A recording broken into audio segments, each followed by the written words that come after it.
think about what venture capital is you give millions of dollars to complete strangers to build products in market that don't exist with technology that has not been implemented. It's the worst form of funding innovation in the world, except for all the others.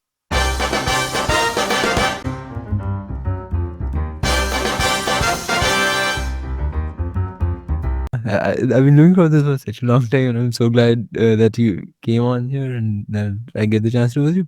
But before we get into other stuff, let's start with who's Andy? Who are you? Yeah. Who are Well, so I am.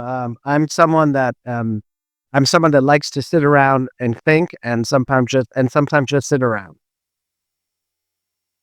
My job is as a venture capital investor at a firm called Union Square Ventures here in New York City, where I've been since 2011. Before that, I had started a company called Betaworks, and before that, I'd been in the technology business in a few very different guises. Since the mid 1990s, I started at a company called AOL. So I've been involved in technology markets and businesses for a couple of decades, but mostly I really just sit around and sometimes sit around with things. you're also a fan of the arts per se? Like you admire blood?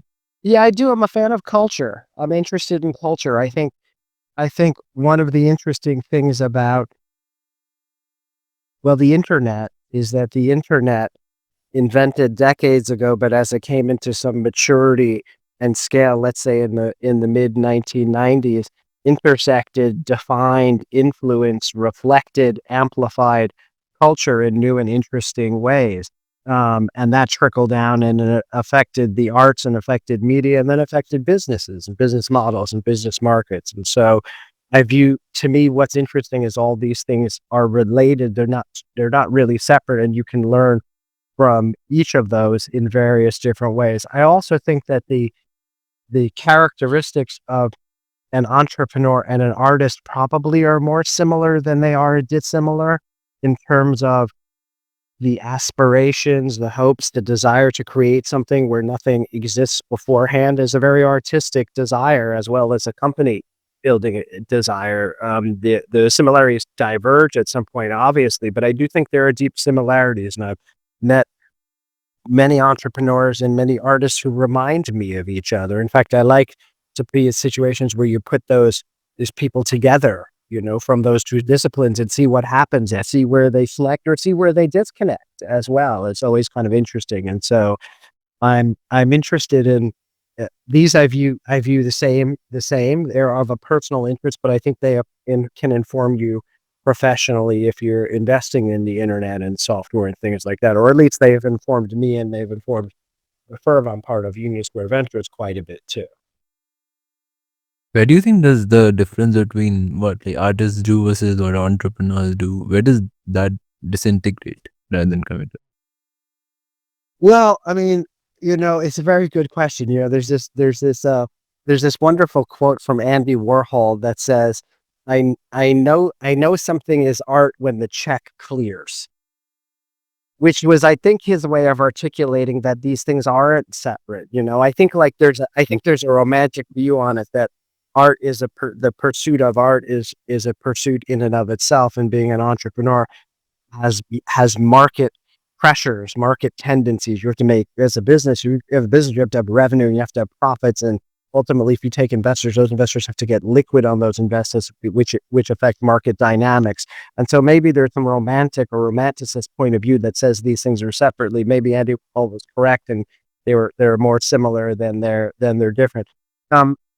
Much of art may be more of a solitary or a very small group effort, and obviously building a company over time can involve solitariness at start, but can end with a company with hundreds of employees and many, many more constituents. And so maybe they diverge in that point. But again, I think the similarities may be more interesting, at least in terms of for all of us learning about the world, than those differences. Yeah. This I was talking to someone yesterday, dude, like on Twitter only. Someone said they only added a clip of Steve Jobs saying Microsoft has no taste, like when in a conference or something. The only problem with Microsoft is they just have no taste. They have absolutely no taste. And what that means is, I don't mean that in a small way, I mean that in a big way. In the sense that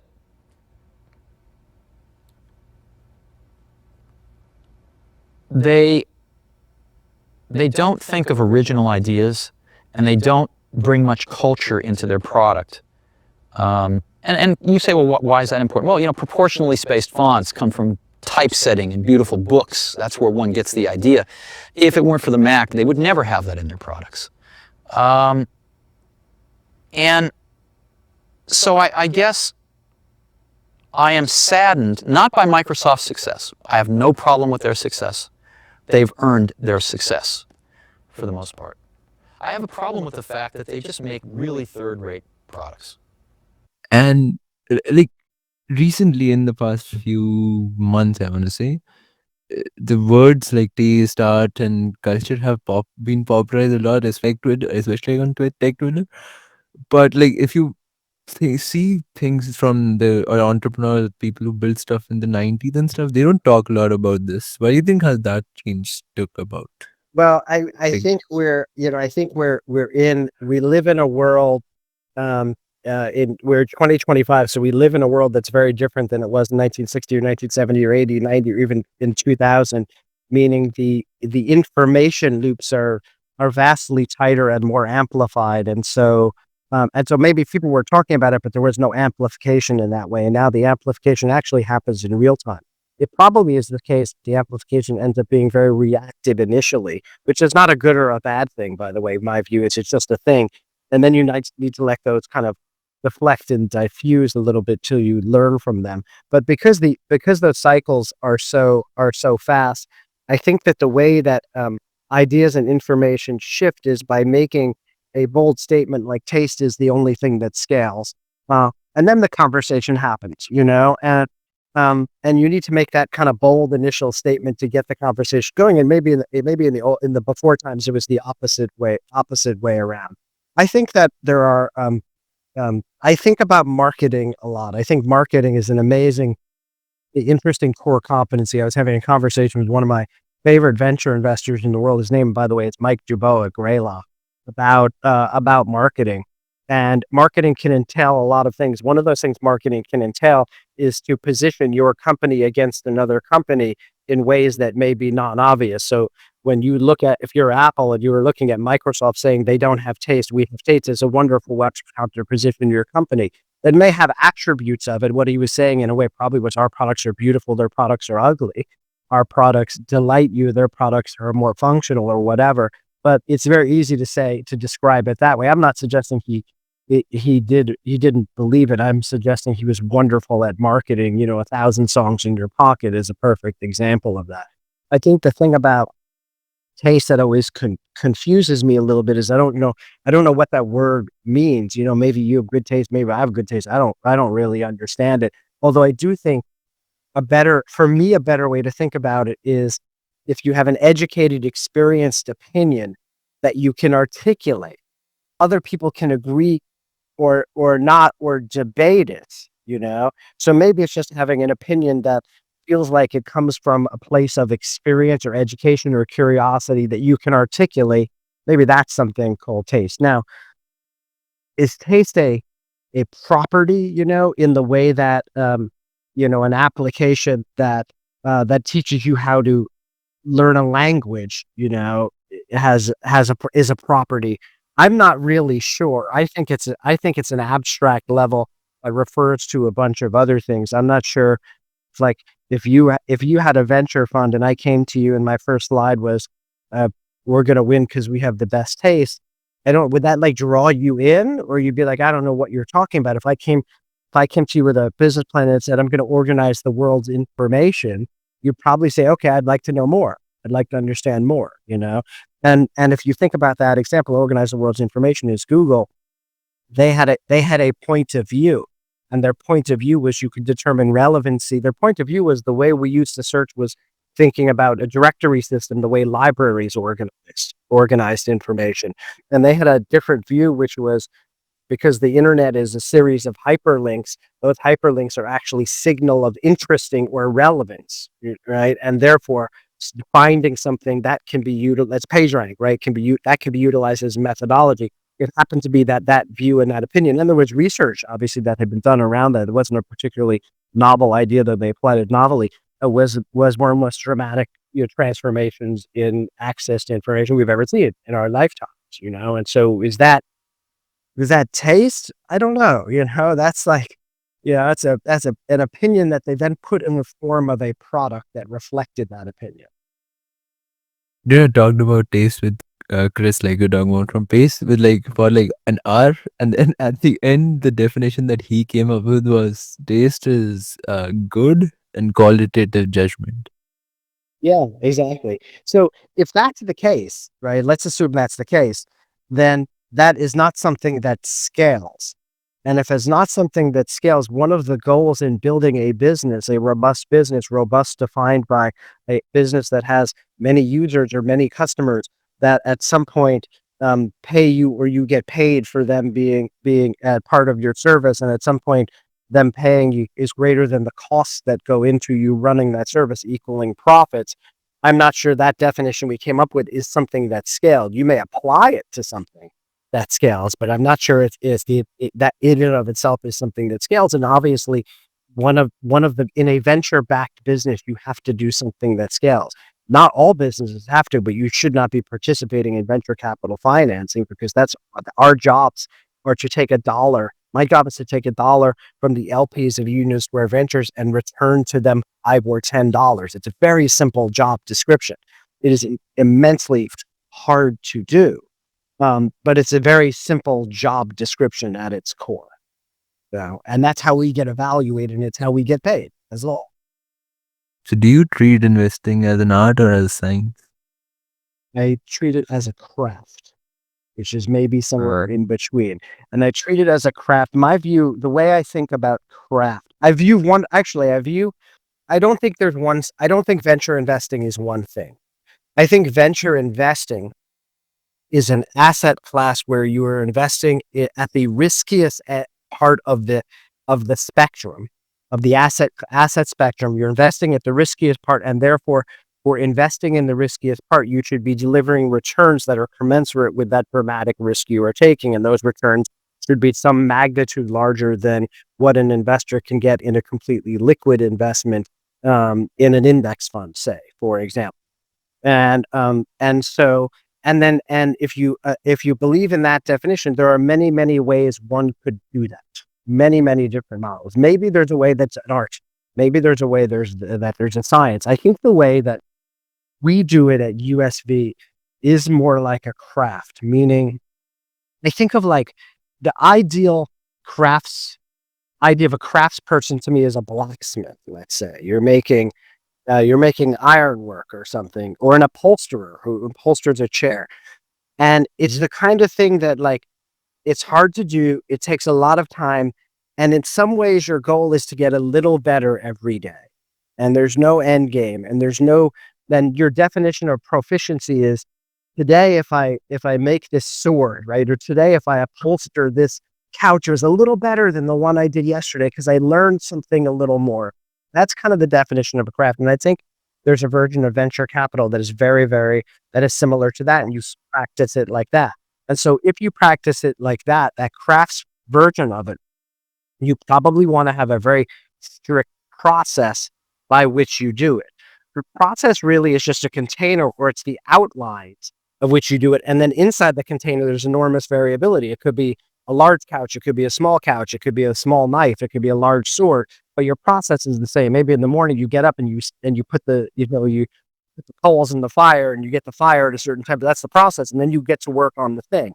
And so the way that this firm does it is with a very tight process. That process has a number of attributes. So, for example, one is we have small funds. We've always had small funds on a inflation-adjusted increased size of partnership basis. It's likely the case that our funds have not increased in size in 18 years or 20 years since we've been around. When you add in inflation, you add in the fact that there was originally 2 partners and 7 partners, are roughly the size. So we have a very small very small fund size. The second attribute is we are thesis driven, and thesis is not about a market, any specific market, but it's about how technology can affect markets in general. So our thesis, as we articulate it right now, is we invest in at the edge of large markets that are being transformed by technological or societal pressures. So notice how that says nothing about healthcare or fintech or media. It's about the edge. It's about things that don't look like they're mainstream right now, but are being transformed or can transform mainstream markets or large markets from societal or technological pressures. You and I could probably come up with a lot of examples of that. So, but it has to fit that, what is, and then as part of that thesis, we leave many of those words to be dynamic, not static, because who knows what they are? We know they represent things. So what does edge mean? What does large mean? What does a market? What does transform mean? What is a technological pressure and what is a societal pressure? And so we have this thesis, and then we engage in a very detailed conversation with the world about that thesis, which is why we like to say something like USV is a conversation. And through that conversation, we actually learn what those words mean. People teach us, or we reflect back at them. And then because we have a small fund, every now and then an opportunity presents itself where it feels like that's a very good fit between our thesis and what an entrepreneur, most importantly, what an entrepreneur or founder may be looking for. And with a small fund, we don't make many investments. Let's say it's somewhere between 10 and 15 or 15 a year. That's an average of once a month, but you have to be very kind of tightly selective in finding that good intersection. So the small funds, the thesis is number two. And then the third part of this process, this craft version, our craft version of this process is just the way we make decisions. And the way we make them is sort of hard to articulate because I haven't found a good word yet. But the best word I've used is we make them in sort of a collectivist type environment. So that means, for example, that we do not vote. There has never been a vote around an investment in the firm's history. There's never been a thumbs up or a thumbs down. Instead, it's a group of people who have a thesis that they all operate under, that have deep, deep trust in each other, that sit around and talk. And they talk amongst themselves, or they talk with outsiders, company. And sometimes in that conversation, it's kind of like you sit around with a bunch of your friends. You're like, where should we eat dinner tonight? And it's a bunch of people who know each other really well, who trust each other really well. And you're throwing ideas in and out. We should do this. Let's do that. We should do this. And then at some point, everyone has settled on the right choice comes up and you've settled on it without saying, I vote yes or I vote now. It's a very kind of collectivist trust base. It's not consensus because these are edge ideas. The majority of them are likely to fail anyway. It's more like this kind of collectivist trusted environment. And when you have that conversation 10 or 15 times a year, it's like, yeah, okay, we're going to do this. This feels right. And so and if you think about it, the reason why I call that a craft is each one of those things is something that you learn more about over time. It's not an end goal in and of itself. This process is very, very organic and is additive, and it compounds, especially because we publish enormously. Our investment memo, we don't have investment memos, we have blog posts. So any description of why we make an investment is a public blog post. There is, again, going back 18 or 20 years, there's no investment memos that the public has not seen. When we make an investment, we write a blog post. I like to think that we do this for two reasons. One is it makes it really easy to find. You just Google USV and name of company, and then you get to your investment memo. Awesome.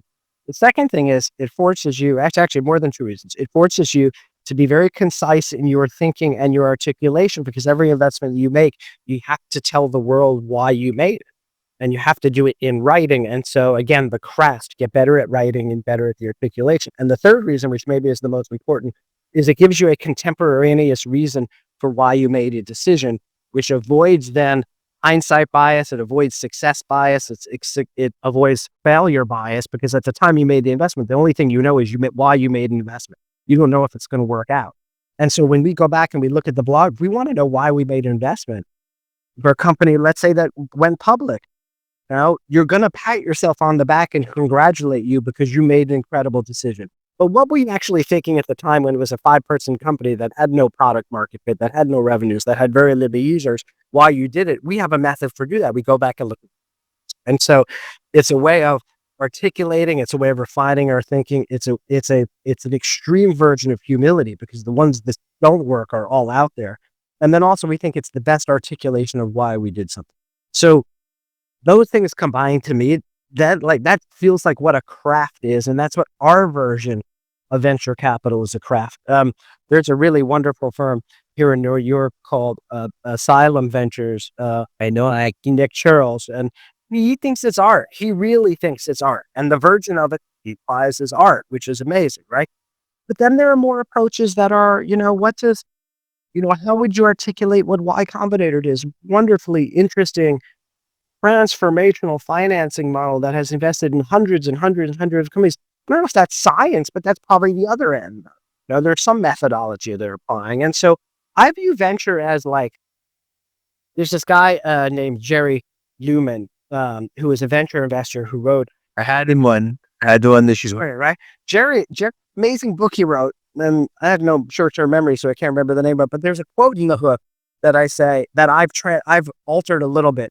And he said that, like, if you think about what venture capital is you give millions of dollars to complete strangers to build products in market that don't exist with technology that has not been implemented. It's the worst form of funding innovation in the world, except for all the others. That's what it is. And so I think the book founder was investor. You founder versus investor, which is wonderful, but vastly underrated in terms of like understanding the things that you talk to people about. So that let's say that's our definition of venture capital. And then there's lots of different ways with anything. There's lots of different ways you can implement it. And there's no best way, and there's no worst way. There are just different ways. We have a way of doing it. And we've been doing this thing for a long time. It's the only thing we do. And I think we're pretty good at it. And I think we can get better at it. And I think tomorrow we'll try and get better at it. And Thursday and Friday we'll try and get better at it. And every day we'll try and get better at it. But it's our version of it. And it's not our version of it is probably not the right product for every type of founder or business or entrepreneur. And that's okay. We don't want it to be. But we want it to be the right product for the right type of entrepreneur that we can partner with and work with over a very long period of time. And so it's like our flavor of it. And until we have dramatic evidence that it doesn't work, which I don't think we will after, a couple of decades, it seems to work. Like I'll go to the process thing you talked about. You've been doing this for such a long time, and it's like when something continues, that you hit a point where something is working, how do you become confident enough to not do that and do something else to get better results? Yeah. I think you have to be in an environment, which is the environment we have, because as you and I were discussing, many of the processes and the way we work are really designed to initiate, develop, and enhance trust amongst a group of people. Deeply trustful environment. I think you can only do the thing that we do if you have a group of people that have real deep trust. So trust is probably easily earned, but incredibly difficult to retain it over long periods of time.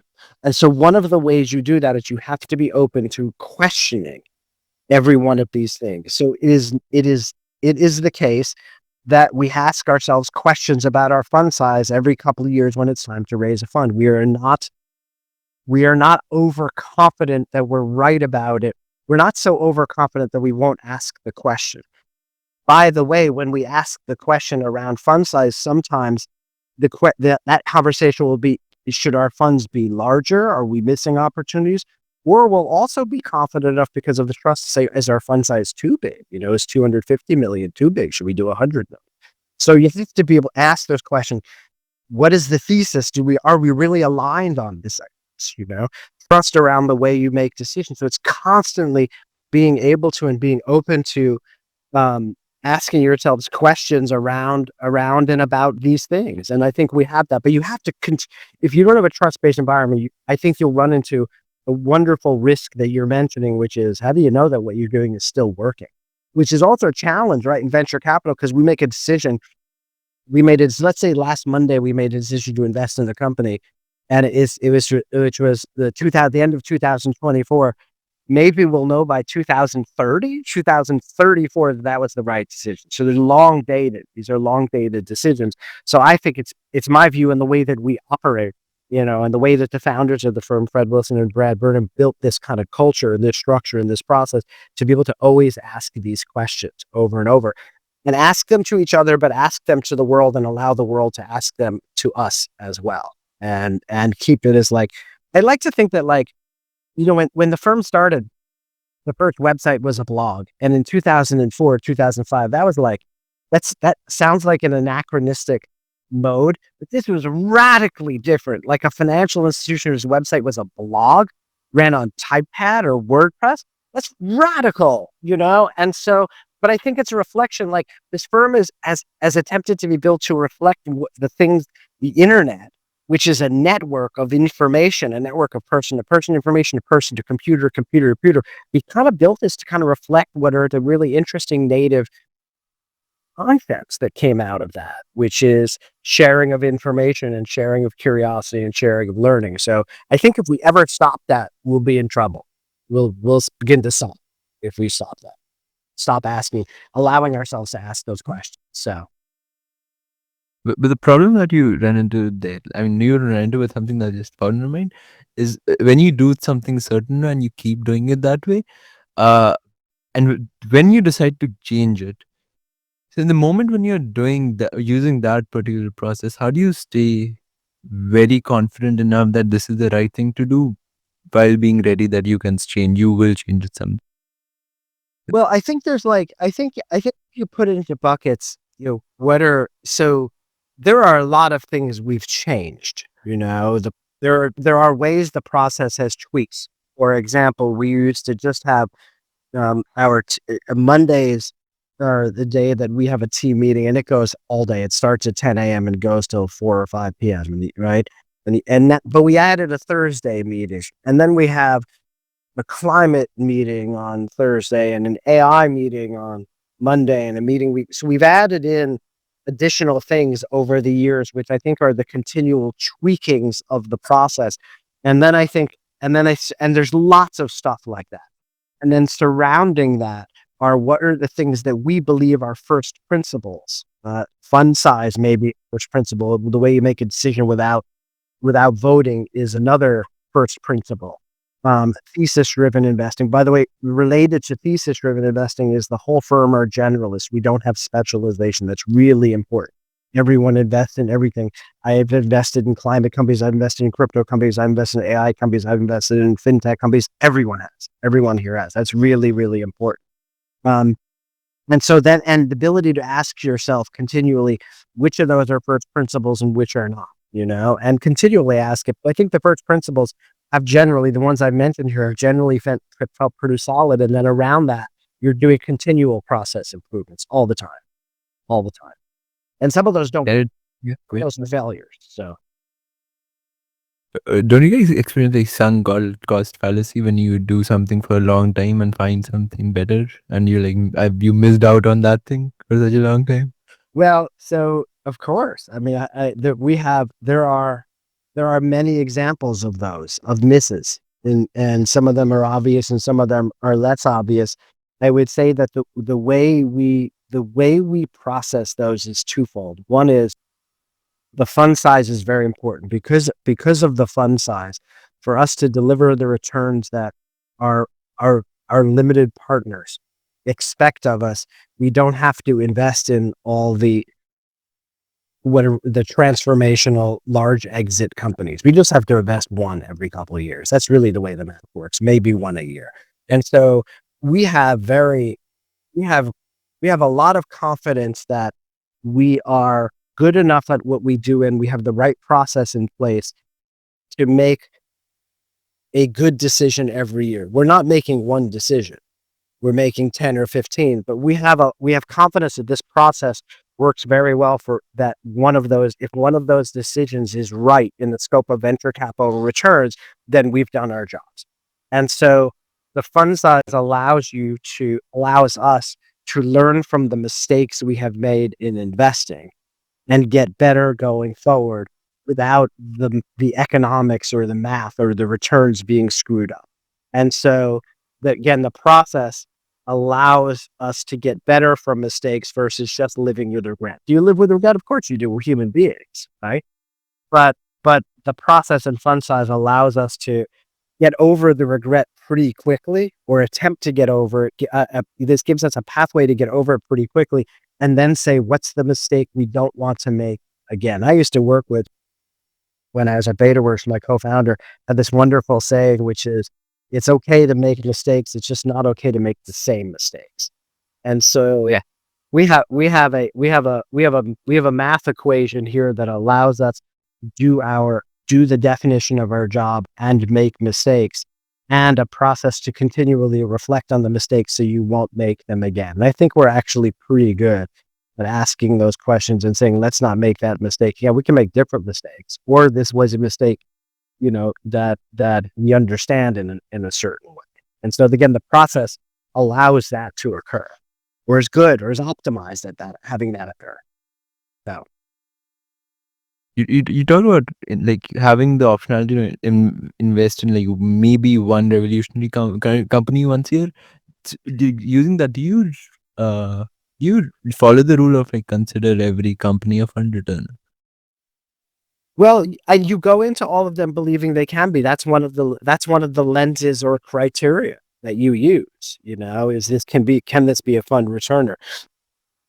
Can this be a fund returner is it's like a taste question, like is like a vibe, Good and qualitative.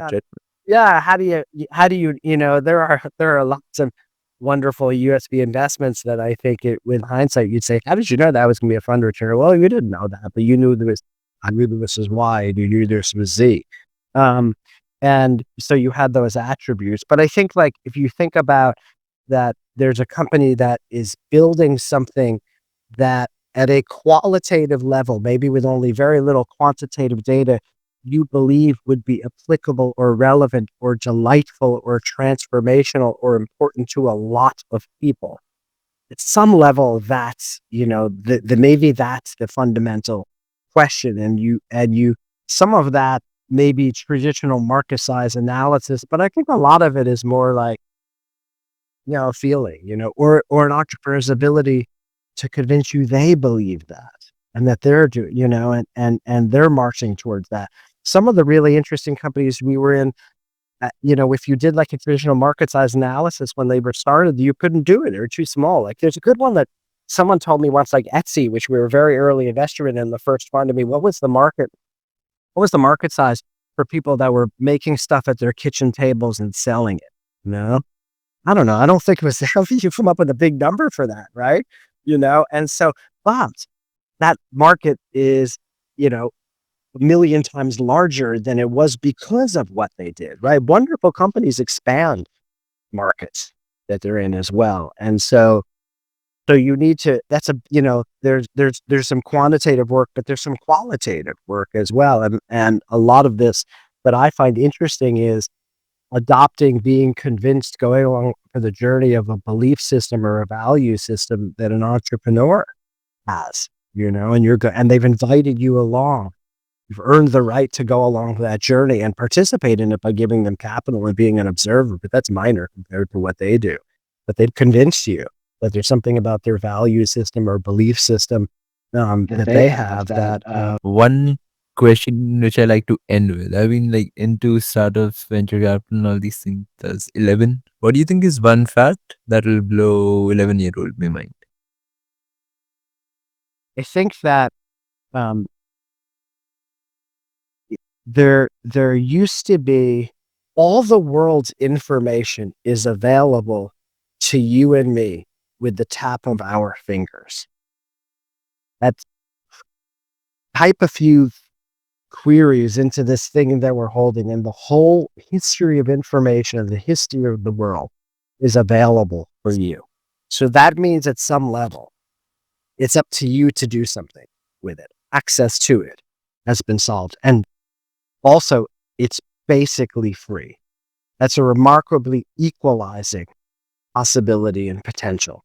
And I don't think that we grow up thinking about the wonderful potential of that and its ability to give us agency over what we do with our time. And I think that's mind blowing. And this happened during, when I was when I was 11. There wasn't even like, it wasn't even cable TV or whatever, right? But I think it's mind blowing going forward to imagine that that's a possibility. And so, because of that, there's almost no way that I think technology is negative, because I think that positive is so. I mean, look, dude, I don't even know you, and we're on a video. We've been emailing for months and having a wonderfully interesting and rich chat. I don't know you, and you don't know me, and we're recording this. This is mind blowing. It's mind blowing to me, and so it's fun. I appreciate it. I appreciate. I don't like. It's too hard for me to lose my sense of wonder that that's possible. You know, I love that. I love social media, that I can tap in today and see what the world is thinking in all its glory and messiness. I love that. So remarkable that I can listen to any song in the world, that I can connect with anyone, that I can watch anything. One of my latest things that I've discovered in the past month are these cooking shows from Japan and Thailand that have no narration or no music to them. They are a study in the craft of making food. You don't even see people's faces. They just show their hands. And it's like flying. They're mesmerizing to me, because there are people somewhere on the other side of the world for me that there's someone who just makes the best fried rice or the best omelets, and I get to watch them without any filter to it. That to me is mind blowing. I can't lose my sense of wonder around that. It's the best. I read somewhere like you have $100 million strapped in your computer. You just have to click the right button. Exactly. Or the right buttons. So, it was great. It was great chatting with you. This was very, very fun. I'm glad we got to do this. Thank you.